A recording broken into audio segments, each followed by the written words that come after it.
let's tier rank some book adaptations. I feel like people really tend to dislike book adaptations, or at least the idea of book adaptations, like the whole books are better than movies, which I completely agree with.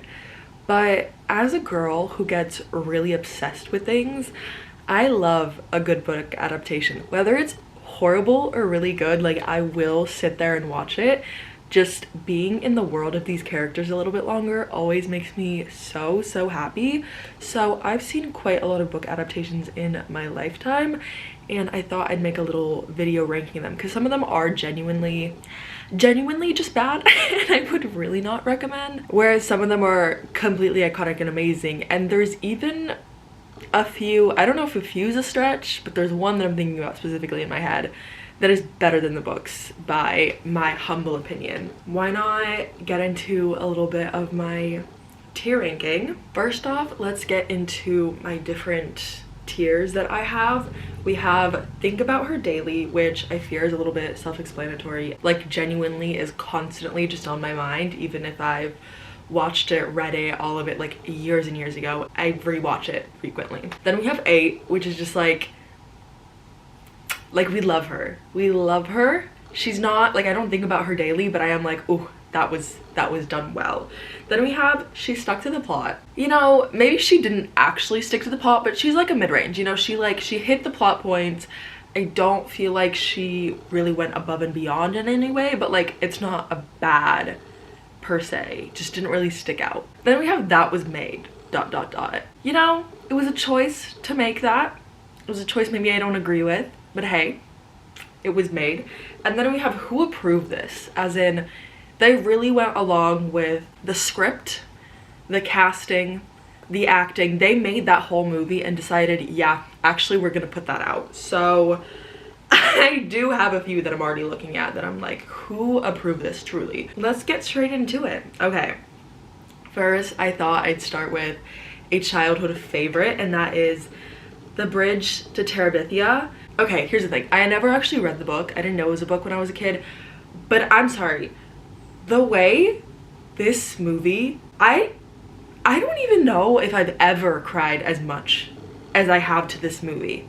It is so incredibly amazing, and I just feel like it is just such a formative part of my childhood that it would be evil to not put her and Think About Her Daily.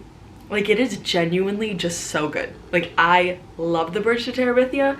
If you haven't watched it, please do. It is so deeply sad and heartbreaking, but beautiful. And truly, I'm like, Disney, how did you make this? How is this for children? The amount of times I've sat there and watched that and sobbed, it's insane. It is actually insane. Then we have another childhood, I was gonna say favorite, I don't know about that. We've got Divergent. Here's the thing, I love to rewatch cringy, nostalgic movies when I'm sick. And so I have watched this movie like 3 times this year. But does that mean she ate? No. We're gonna put her in Stuck to the Plot. It literally just stuck to the plot, and the plot was not good. Like, the books, by my humble opinion, aren't very good, and thus neither are the movies. I love Shailene Woodley though, and I will watch anything that she's in. It's just, yeah, she stuck to the plot. Okay, carrying on. Next, I'm gonna do The Hating Game. I read this book, I think this is like one of the first romance books I ever read when I was like 16 years old or something, and so I was like, oh my god, this is amazing. Enemies to lovers, that's the thing, like this is incredible. I had like just gotten into reading. I loved it so much. I feel like looking back I would not enjoy the book as much, but like, hey, we'll still put it in that little spot in my heart, right?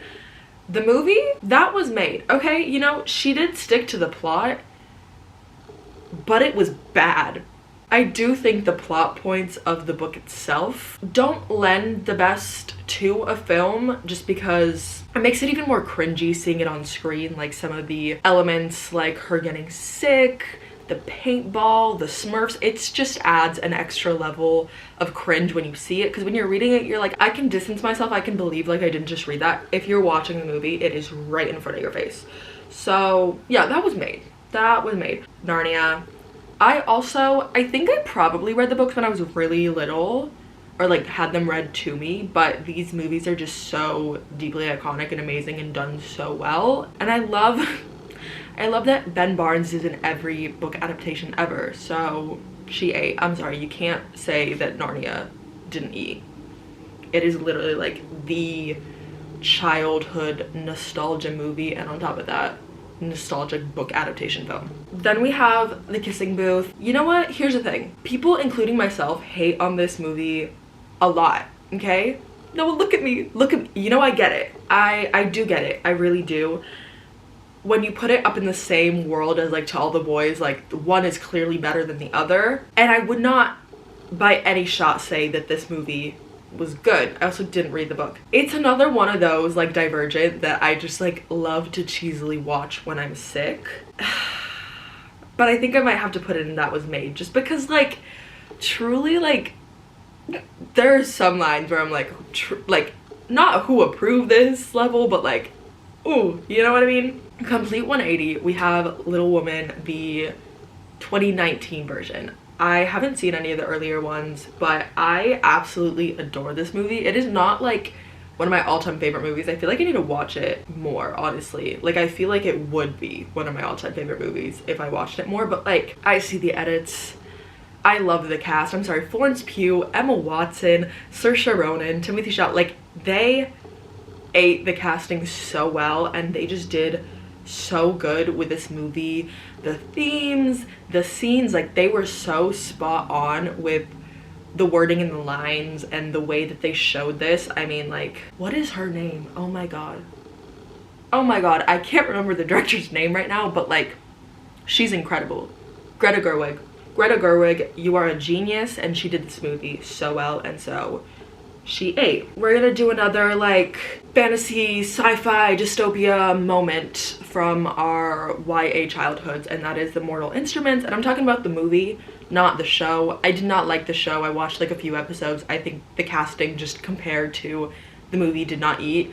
The movie, they only made the first one. I also only read the first Mortal Instruments books because I read the first book and I got to the end and I was like, what in the world? This is weird and I don't want to continue this. But I actually kind of like the movie. Like I feel like the casting was done so well. Like, is it Lily? What is her name? You know who I'm talking about. I love her. I really do. It's not Lily James. I know who Lily James is, and that's not who it is. Whatever. But ate with that. Ate with Steven, her like bestie. Ate with Jace. Like they truly did so well on this casting, and I feel like it was just like a fun movie. So here's the thing, it is not the same level as Narnia and Little Woman, but it is better than Divergent. But I feel like it did eat. I feel like we'll just put her in She Stuck to the Plot, because I cannot put her in the same level as Little Women and Narnia. I'm sorry, that is just evil. Then we have Normal People. Here's the thing, I have to say, after I read Normal People, I really thought I was a Sally Rooney girly. I love literary fiction. I love that kind of vibe. I did not like Conversations with Friends. I couldn't even finish Beautiful World, Where Are You? And I don't think I'm gonna read Intermezzo, right? But I loved Normal People when it came out, the book and the show. I think it was so good, so beautifully done. This was like genuinely the perfect book to film adaptation. Like the way they fully perfected every single line, every single look, every single moment, like they did this so well.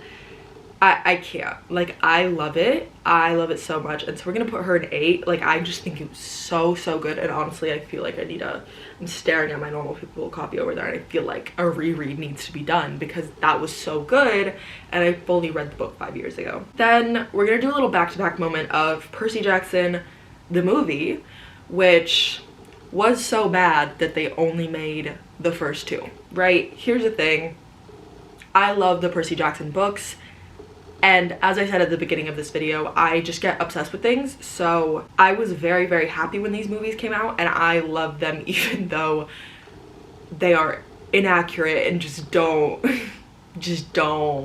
work well with the story at all. First of all, like they got the age casting like so off. But anyway, in a nostalgia, I feel like I need a nostalgia zone because this is so nostalgic, but it's not necessarily good. I think I'll just put her in she stuck to the plot, even though she literally did not. But the nostalgia, right? Okay, and then we have Percy Jackson, the show, which I feel like they did it really well. They stuck to the plot. They got the casting. I love the casting. I think the cast is hilarious. I love their interviews. I think they did so well. I do have to say though, I feel like the show didn't keep me as engaged as I wanted it to. The cast is so good. Their acting is incredible. Like, they really play their characters well. Walker Scobell, I think is his name, the guy who plays Percy Jackson.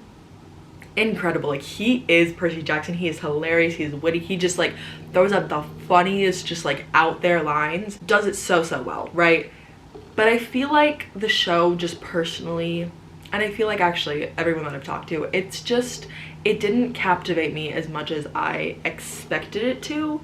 So I think I'm also gonna put her in she stuck to the plot. She is better than the movies, but there's just a level of nostalgia that the movies hold that the show didn't. I am really excited for season 2, and I feel like they can just make it better and better, but I just feel like there were some faults. And speaking of faults, we have The Fault in Our Stars. I am a John Green girly through and through. I love this man's book. As a kid, I wasn't a big reader, but here's the thing. Anytime I would get like grounded and have my technology taken away from me, I would sit down and binge an entire John Green book in one sitting. Girl, I can't even do that with books now, and I'm like a reader, right? I would literally sit down and just binge an entire John Green book. I loved his book so much. I feel like it is just the perfect YA. It's got the angst, it's got the yearning. It's so perfect for like a little 13-year-old being like, this is what my life's gonna be like when I'm 17. It's not, but like they just capture that essence so well. John Green eats with his books. The movie adaptations of his books, they really just bring the books to life. Like, they do so well at like bringing to life exactly the way it felt, the way you saw it. And so honestly, the chokehold that this had on my generation is insane. I'm sorry. Okay. The cigarette in the mouth but not lighting it, like, I'm sorry. This, Augustus Waters, the man that you are. The man that you are, okay? I can't. Speaking of John Green, we're gonna do Turtles All the Way Down next. I think this movie came out like 2 years ago, and Turtles All the Way Down is not nearly as popular of a John Green book. I don't think anything's as popular as The Fault in Our Stars, but then we have like Paper Towns, Looking for Alaska. I feel like those are the more popular ones. Turtles All the Way Down isn't as popular, but I loved this book and I love the adaptation.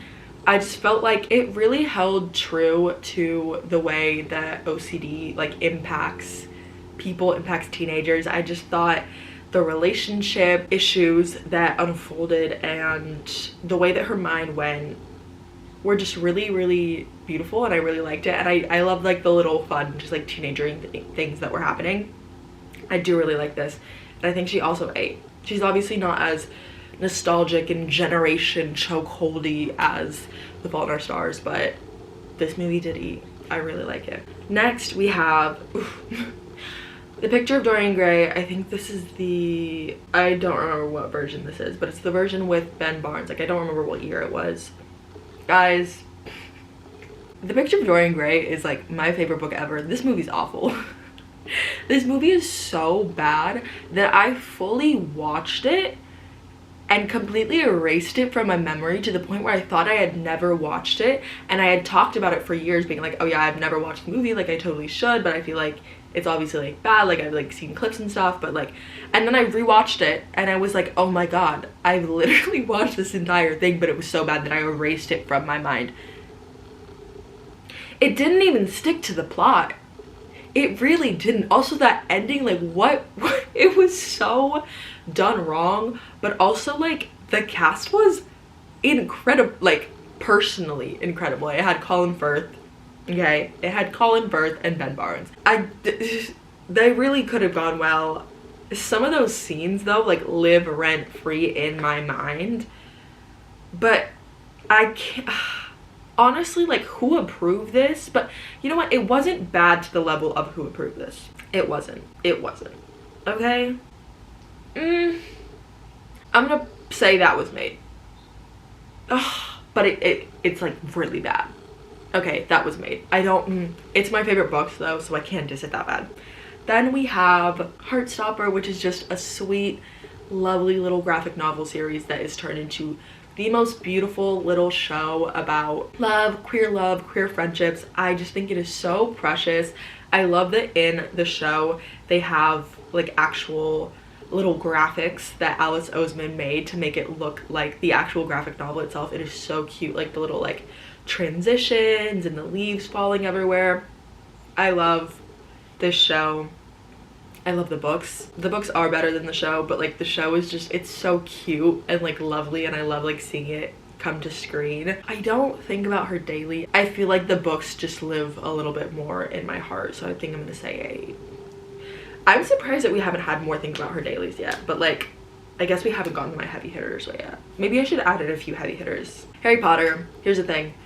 I don't condone J.K. Rowling in any way, shape, or form, but I cannot deny that this franchise holds such a big place in my heart. I don't know what to say. Like, it is truly just the biggest part of me. Like, there is nothing, like, if you know me, you know, there is nothing that lives more rent-free in my mind than Harry Potter. To the point where, like, I pay it rent.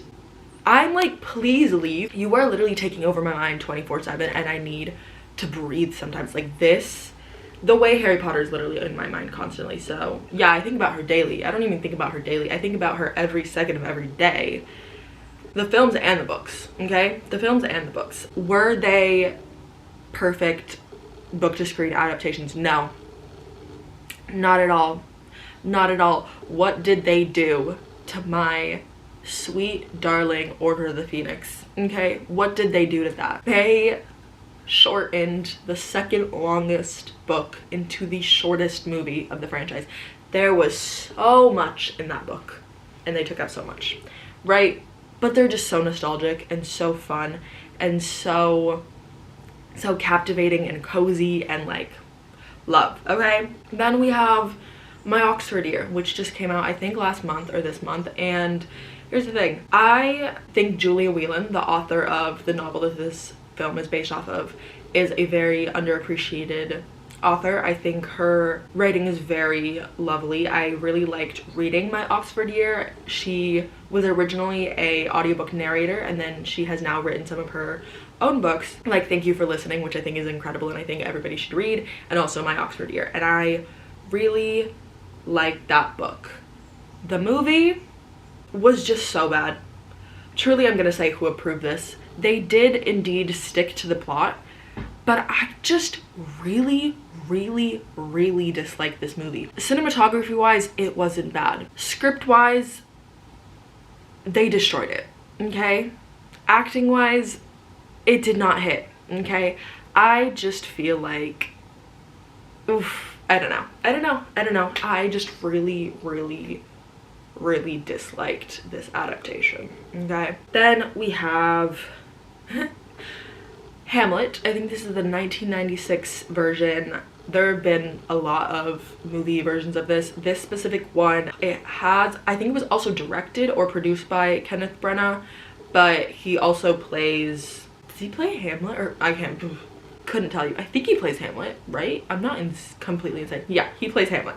We also have Kate Winslet in this as Ophelia. This movie was honestly so good. It is such an odd adaptation. I feel like there was a lot of like little elements that were like free reign, very interesting, but I think they just really did it well, made it very eccentric, made it very quirky, made it the way that I feel like Shakespeare genuinely would have wanted it if he was like alive in this day and age. Like I feel like the quirky, whimsical hilarity Shakespeare really would have loved.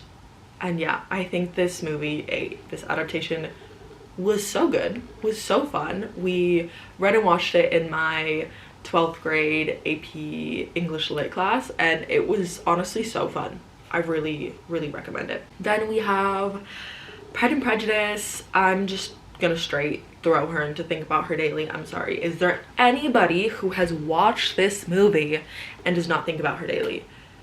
I love you most ardently. I love you. Body and soul. I don't know what to say. I don't know what to say. Love the book. It is my favorite Jane Austen. Love the movie. It is so good. I'm sorry. Keira Knightley is like one of my favorite I was gonna say authors, actors of all time. Incredible. I also think, can't remember his name, but the actor who plays Darcy did a truly incredible job. Like the micro expressions and everything. This movie is just perfect. And yeah, I do think about her daily. I really do. I get edits about her daily as well. Then we have To All the Boys I Loved Before, a Jenny Han classic. This is our first Jenny Han. I think it's her first series, I'm pretty sure. But if not her first series, then it was her first book to screen adaptation series. And I'm just gonna talk about the first movie. I really didn't like the other two, but I think the first one was just very cute, very nostalgic, very like girly, crush coded. I feel like every girl I know just like kind of like loves it and is just kind of like, isn't necessarily like the best thing ever. No, but like it's just so like cute. I think they did adapt it really, really well. I think the scenes were good. None of it was honestly too cheesy. And I just think it's like such a sweet film. I love Laura Jean. I feel like honestly she ate. Like she did eat. Yeah. Then we have Persuasion, another Jane Austen adaptation. Here's the thing.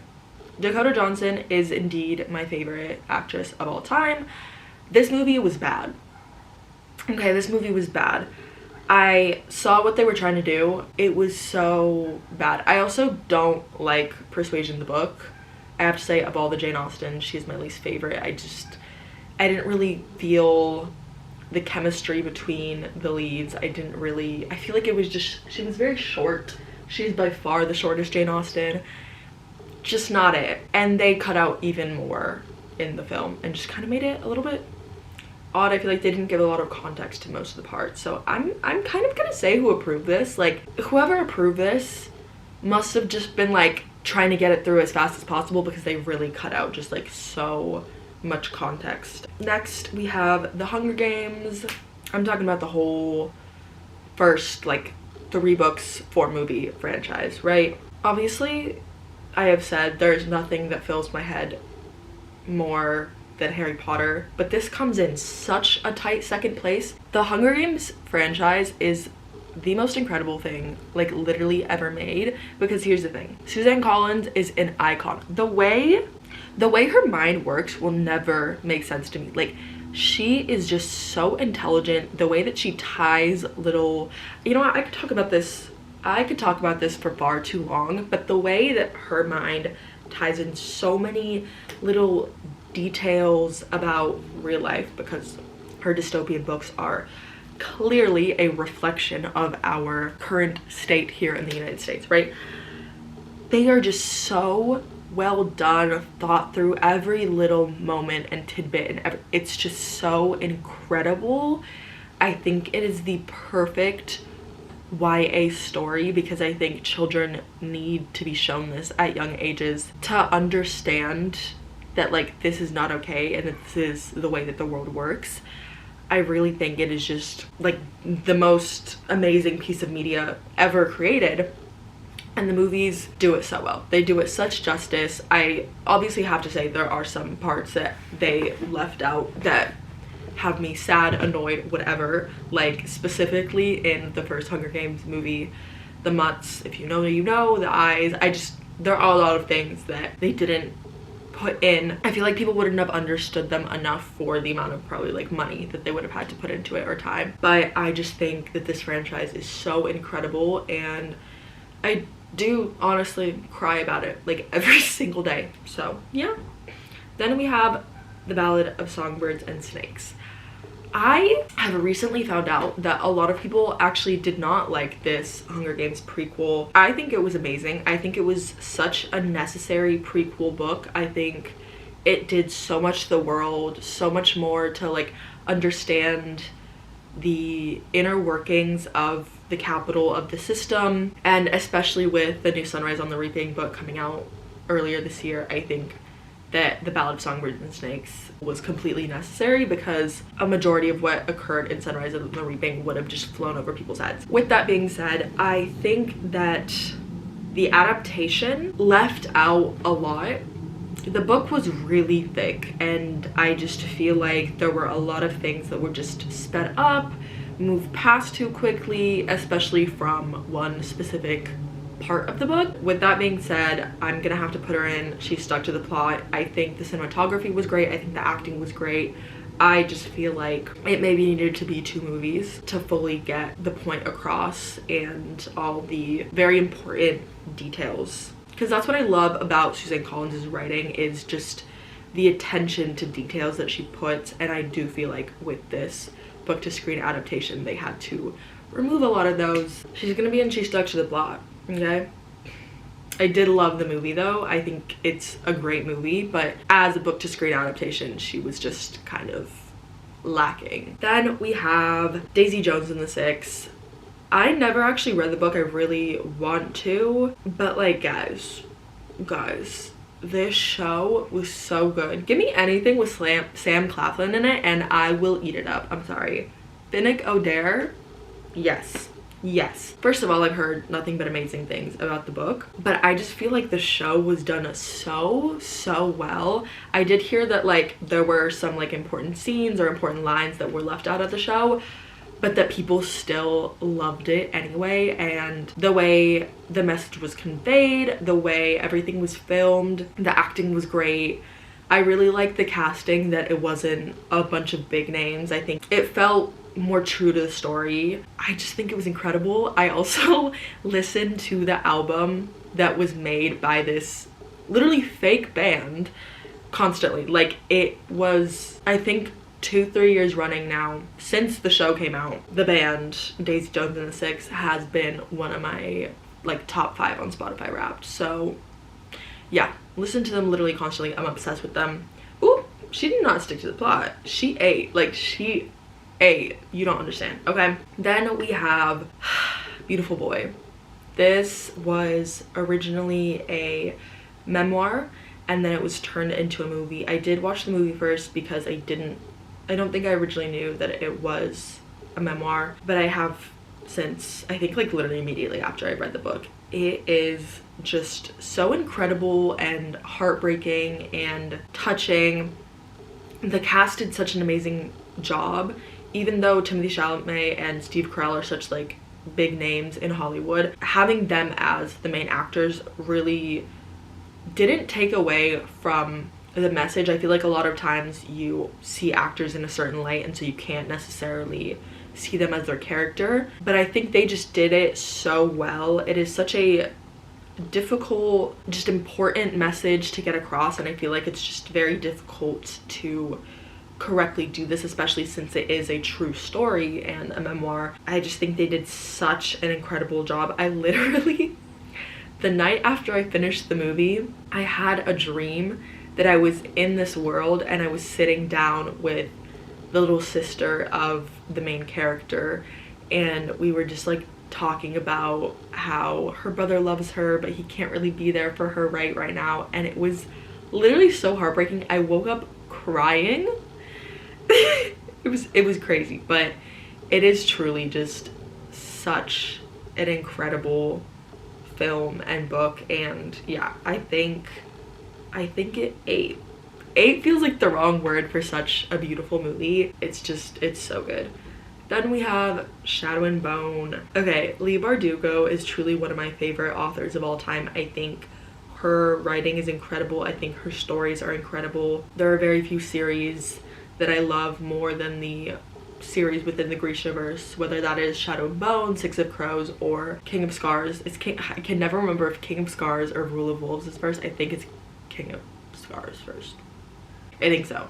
Anyway, I love the Grishaverse world so much. I love Leigh Bardugo's writing, and I feel like this series really played true to a lot. They did actually have a lot of changes from the books, first of which is the fact that they had Shadow and Bone and Six of Crows both in the show, like it was in the same time frame, whereas in the book series, Six of Crows occurs a good few years after the events of Shadow and Bone are talked about in Six of Crows as like this like legendary thing that has happened in the past. I just feel like the setting, the script writing, the cinematography, the cast, dude, the cast, I have never seen a more perfect cast in anything in my life than in the Shadow and Bone series. I just feel like everything about this show was so perfect. Like the things that they changed still worked really well, and I feel like fans of Graceverse, Leigh Bardugo, Shadow and Bone, Six of Crows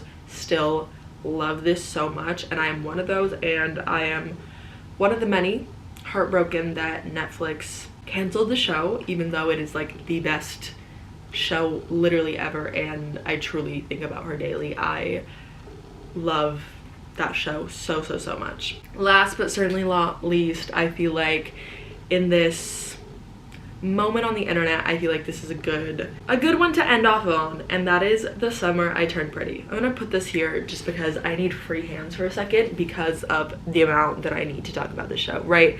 The Summer I Turned Pretty, another lovely Jenny Han book to show / film, whatever, screen adaptation. Guys, as we are currently in season 3 of the show and we have week by week episodes coming out, I really just need to put out my love for this show. I so deeply understand that so many people think that this show is like cringy, that like people in my own life, you know? Here's the thing, as I have said multiple times, I am a girl that gets obsessed with things. If and when I get obsessed with things, I typically kind of like look over the cringe because I'm like, it just adds like another layer, and I feel like sometimes it makes it a little bit more realistic, sometimes it just like adds to a certain whatever, you know? I just look over the cringe sometimes. The way this show has such a chokehold over me, right? When season 1 came out that summer, I kid you not, it came out in June, and I literally watched it at least 10 times, 10 to my memory, and then I stopped counting within that summer. Within that summer, I rewatched the entirety of season 1, minimum 10 times. And that's the whole thing. There were certain episodes that I would just rewatch and rewatch and rewatch. Guys, so episode 5, sorry, that is one that I just remember rewatching and rewatching and rewatching like repeatedly. I love that show so much. Season 2 did it dirty. Season 2 really did it dirty. But season 3 is just coming back with so much vengeance, and I love it. It is literally making me want to scream, cry, throw up every single day. Just thinking about the fact that I have to wait every week until Wednesday to watch the next episode. Like, I'm sorry. After episode 5, right, the Connie episode, after episode 6, the surfing accident, right, after this last episode 7, which I literally watched yesterday, right, the Bachelor and Bachelorette party episode, right, how do you expect me between all of those to wait a week? How do you expect me to wait another week for the next episode? How do you expect me to wait, like, I think there's still 4 more weeks until the very last episode? Guys, how do you expect me to wait to see Belly and Conrad together for that long? How? Okay, yeah, we're just gonna throw straight into I think about her daily. This is specifically the one that I was thinking about when I was saying sometimes, on very rare occasions, the show or the movie are better than the books. I read the books. I have to say, the cringe level is just far too high. It is just a little bit too YA for me. I feel like if I actually read it as a kid, I would have eaten it up and loved it, but it was too cringe. But I love that it was truly a perfect base for the show. They have stayed true to so much, but changed the things that would make it more realistic, more actually age appropriate, and not acting like you're a 12-year-old when you're like 21. I just think this show is so good. I love it so much. This is my final ranking. I truly love so many of these. I am an avid book to screen adaptation watcher. If you give me a screen to book adaptation, no, put that away. I will not be watching, no, sorry, I will not be reading I'm sorry, I can't stand when people adapt shows or movies into books. It's always like really, it's just an odd feeling. I don't know, it just feels so wrong. Like, I feel like book to screen is the correct way to do an adaptation, even though most of the time they still do you dirty, as you have seen by this list. We do have quite a few misses. There are even more book to screen adaptations out there, even more that I've seen that I either just forgot to add on or were like, you know what, no one's watched this. I'm just not gonna talk about it. I'm just not gonna talk about it. It's one of those things that I watch when I'm sick and I just want something cringy and bad, and it's always like a Wattpad adaptation. Oh my god, I completely forgot to talk about the After series. I really don't know who approved publishing that book in the first place. Harry Styles, I am so sorry that you literally had to get a restraining order against Anna Todd for writing that book series. Yeah, I did watch every single one of the movies though, just because I was really bored one day. There were multiple times that I had tried and then I had to stop due to the sheer amount of cringe factor in them though. But then I was like, you know what, I'm gonna push through because I want to be able to tell my friend who will not watch them because she has more self-respect for her eyes, her brain, and her ears than to allow herself to watch that. Did watch every single one of those. They are so bad. Totally forgot about that. Crazy. That would have been a good one to add, but yeah. Anyway, thank you guys for watching. I feel like, you know, maybe one day I'll have a refreshed one of these out because there are constantly new book adaptations coming out. Specifically some in the near future that I'm really excited about is the Sunrise on the Reaping movie adaptation that is coming out November 2026. Best book that I've read this year. Most anticipated read of the past literally like 10 years. I am so excited for that movie. I feel like the casting so far looks completely impeccable. They literally just dropped, I think it was like yesterday, the day before, the casting for Amber, which broke my soul. We also have People We Meet on Vacation coming out in, I can't remember if it's January or February of 2026, so not too far from now. People We Meet on Vacation is the one Emily Henry book that I don't like, but I feel like the casting is also really good for that, and I am excited to see it on screen because we have some under-hyped cast on there that I really love. Also, My Life with the Walter Boy season 2 is coming out in like 2 weeks. Have not read those books. I won't, but I just love a good, this is so bad. This is so messy of me, but I love a good book to screen adaptation which has a love triangle in which there's a girl picking between two brothers and it gets really bad and really messy. I'm sorry, I love it. I'm sorry, I love it, especially with The Summer I Turned Pretty ending so soon. I need to suffuse my love and energy onto My Life with the Walter Boy season 2. So yeah, but anyway, thank you guys for watching. This was actually really fun to do, to look at, to remember these movies again. Obviously, other than that, I think about them daily ones because I truly, to my soul, think about these daily. If I could show you the amount of saves I have on my like Instagram reels, like collections of the Hunger Games series, Harry Potter, The Summer I Turned Pretty, you know what, I wouldn't even, you couldn't waterboard that out of me because it's kind of gross how much, truly. I need to get my obsessions fixed and into line. But anyway, I will see you guys next week for maybe a less chaotic, less word vomit video. But honestly, this was fun to film. And if you like videos like this, let me know because I do have a few more like tier ranking ideas in mind.